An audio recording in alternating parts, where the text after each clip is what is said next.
When I think of him, I think of a rather unique character. He's for a person that was born and raised in Deeport, Texas. You wouldn't think that someone coming from that small town would grow to start the business of the Kelsey-Seybold Clinic and have all the interesting side hobbies and of collecting art, writing books, doing genealogy, and just a very avid person. And so he was always full of enthusiasm, and really moving from a small town to a big town of Houston was just the fertile soil that allowed him to develop. His work ethic is his primary driving force. He is more proud of his work ethic than anything else in his life. He is an iron-willed self-disciplinarian, and I believe that's attributable for most of his success, and he feels that too. All my years with Mavis, again, it's been always as a man of his word. He's always totally honest with everybody, and in our practice of medicine, all these 65 years that we practiced together, the welfare of the patient is the only thing that counted. And I think that's why we're successful today, where clinics have come and gone. Well, in the first decades of the clinic, Mavis set the guiding principles for success. He said, if you hire the very best doctors that you can find, and if you assemble all the specialties and services, including laboratory, x-ray, and pharmacy, under one roof, and you put your patients' needs first, that will set the stage for success. And indeed, we've enjoyed that success over the 63 years of our history. He had this tremendous ability to slice through to the essence of any problem. And he could interview a patient, and within 5 minutes, he really would know the core of what needed to be done. And that's a tremendously important thing for a physician, to not be distracted by something that's not really important. I think he was a visionary. He was a great organizer. I mean, for him to write books on the history of medicine in Houston, I mean, he had to think of that beforehand. I mean, he had to write that stuff down, because otherwise you would have forgotten it. So, I mean, he was just a very organized, very efficient leader and a good physician. When I think of the handful of people who built the Texas Medical Center and built medicine in the city of Houston, Dr. Kelsey is at head table with a few other people. He was important in the development of MD Anderson. He worked with his friend Arlie Clark, was the first endocrinologist there. He worked to establish this Mayo Clinic model of the Kelsey-Seybold Clinic. He was important at Baylor. He was important at the University of Texas. We at MD Anderson claim Dr. Kelsey as our own. Dr. Kelsey was one of the original faculty members at MD Anderson, and as this picture of Dr. Kelsey attests, he was the first head of endocrinology at MD Anderson. Dr. Kelsey was the very first person in the state of Texas to treat metastatic papillary thyroid carcinoma with radioactive iodine, something that we use on an almost daily basis to now. He was the first. I think Mavis showed the town, and probably showed us as the practitioners, that you can have a very, very high quality academic practice, a very scholarly practice, without actually being in a medical school environment and taking care of your own patients, not seeing patients necessarily, everybody with residents, everybody with fellows, and having everybody be a teaching case, that you could really take quality care of folks, interact with medical center doctors and form this terrific team that has made the Kelsey Clinic what it is today, and affiliate with really the finest in the world at Baylor and University of Texas and MD Anderson and the multiple academic institutions in the area. Mavis always had the vision. He had the vision of building a Mayo-type multi-specialty group practice. And it was not only his vision, but his intensity in pushing it. Because there are a lot of the doctors, particularly some of the senior ones early on, who said, well, we don't need to do all this, just sit here and we have a nice practice. And Mavis wanted to push and to establish more things. He was instrumental in building an occupational medicine department, which led us to be physicians for many of the big corporations in Houston. And it also led to our association with NASA. We had a big association there. And in fact, I think if Mavis had his way, we would have a clinic on the moon today.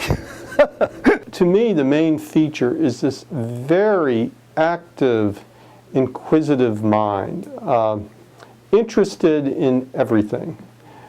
This overwhelms everything else.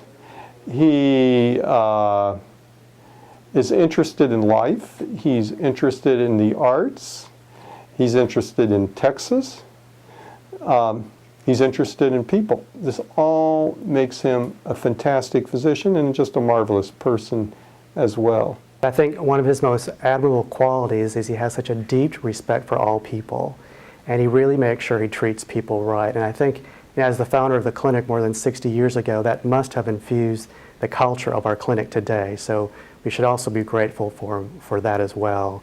And I think it's probably this deep respect for others and really his ability to foster strong relationships with colleagues and institutions in the early years of the Texas Medical Center that served the clinic and the Kelsey Research Foundation so well today. Yeah, I think that Dr. Kelsey is one of those people that he just sort of fills the room. So when he comes in or he visits, he's just a warm, welcoming person. He's just sort of someone who you can just walk up to and talk to about anything. And I was at a function at the Vintage when the clinic opened, and my daughter was with me, and he came up and introduced himself, and she's thinking about medicine too. And so, it's just a nice thing. So now she's been able to have that experience with him, and he's just a fantastic person. I mean, just, you would never know he was a physician or that he had this successful clinic, that he just comes as just a general nice man. I just think of a fine physician who's also a genius in both management and personal contacts with respect to getting along with people. I just think of a giant of a man.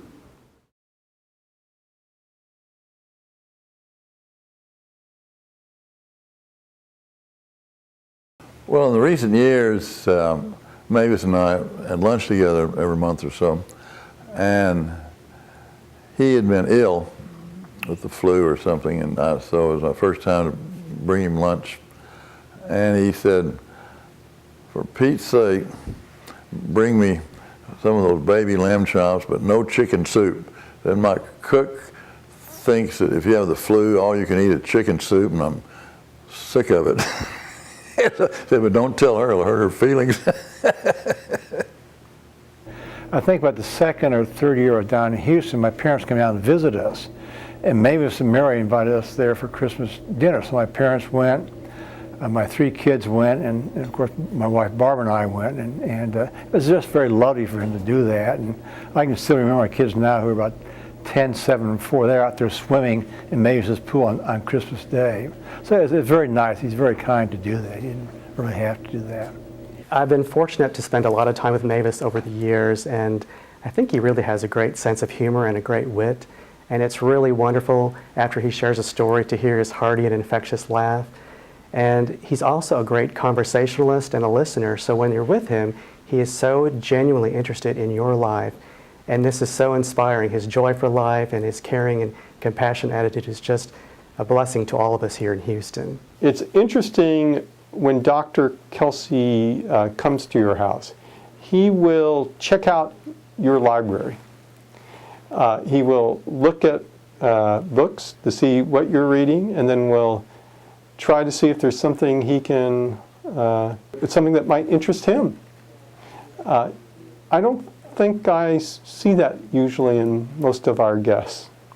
He was ill and in the hospital at one time, and I went to stop by to see him, and he was lying in the bed, and of course I'm standing in the bed and looking down. I said, well, Mavis, how are you today? And he said, Stan, he says, it's different looking up than looking down. And a doctor wouldn't understand that. He has written books in the area of genealogy, medical history, and so forth. And all three of my sons and my wife and I, we got very interested in the study of our family ancestry. In 1985, we happened to take a vacation trip to Virginia. And we traveled around Virginia, and we went to multiple sites where our family ancestors had lived, because both my family and my wife's family came from Virginia. And we stopped in Louisa County, Virginia. And we generally went to the library in the community, and we went to the Louisiana County Historical Library. And I was rummaging through there, and I found a book. And it was written by a guy named Mavis P. Kelsey. My goodness, what's that book doing here? I looked at it, and I looked at his ancestors. And one of his ancestors is Major Thomas Harris. And that is one of my ancestors. And Major Thomas Harris came to Jamestown in 1611. So we shared ancestry in the Major. And so I got back to Houston, and I called Mavis and said, I saw your book. You're descended from Major Thomas Harris, so am I. We're cousins.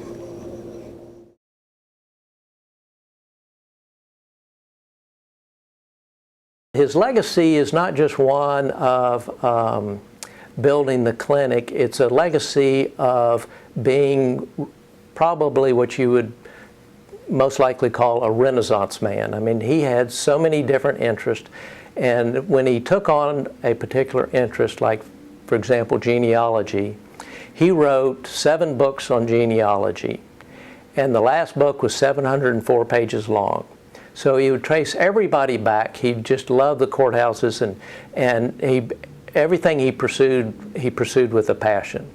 When he decided to write the book called The Courthouses of Texas, he went on various trips around the state of Texas and visited every single courthouse of all 254 or 56, whatever number of counties there are in Texas. And one of the books I've read about him, he traveled over 10,000 miles. So it's a legacy of perseverance. And my dad had the perseverance as well, but not to the extent that Uncle Mavis. I mean, his perseverance is like outstripped everybody's. I think his legacy is wonderful. He's carved out something that seldom people will be able to match. And I think he's done a fabulous job. And everybody knows him as being straightforward, honest, and trustworthy. Dr. Kelsey brought an enjoyment of the practice of medicine, and I think that's been contagious for all of us, that we continue to enjoy our practice here, that the group effort of taking care of our patients and looking out for one another and the banding together to produce something that's greater than all of us as individuals has been something that Mavis established from the very beginning. He provided this great dignity and great enthusiasm and great inspiration to so many. I think he has had impact in 2 special ways. One, he is through his pioneering efforts at the Texas Medical Center to help it be the quality it is. And the other is in building this wonderful clinic that takes care of 400,000 Houstonians. He will be remembered as the gentleman who built the largest multi-specialty group practice in this part of the country, if not in the entire state. I think he has a reputation for quality. And as I said, his patients loved him, and I think it's a tremendous impact. I think that his legacy is his discipline and the impression he left on the clinic. I think his legacy relates to the fact that he was a leader in devising a system to deliver excellent care in an economical way for the citizens of the community. Probably a leader in that respect more than any other physician in the last 5 or 6 decades in Houston. I just think that we, as Kelsey-Seybold physicians and staff in the city of Houston, need to thank Mavis for all these years of the clinic, all these years of what the clinic has done for the community, because it really was his idea, and I truly believe that although he didn't know exactly how it would go, I think he had the vision. I don't know whether he felt like that this would be, a stepwise progression that it has. I don't know that he had foreseen all the ebbs and flows that the clinic has had over the years, but I think that the whole idea of Kelsey-Seybold was indeed a child of his own brain. I guess you could say he was a father figure, but in many ways he was more than that. Highly intelligent man, excellent physician, great with patients, humanist in the best definition of the word. I couldn't say enough about Mavis Kelsey's influence on my life. Whatever Mavis did, you could do, and you'd be pretty sure that you were right.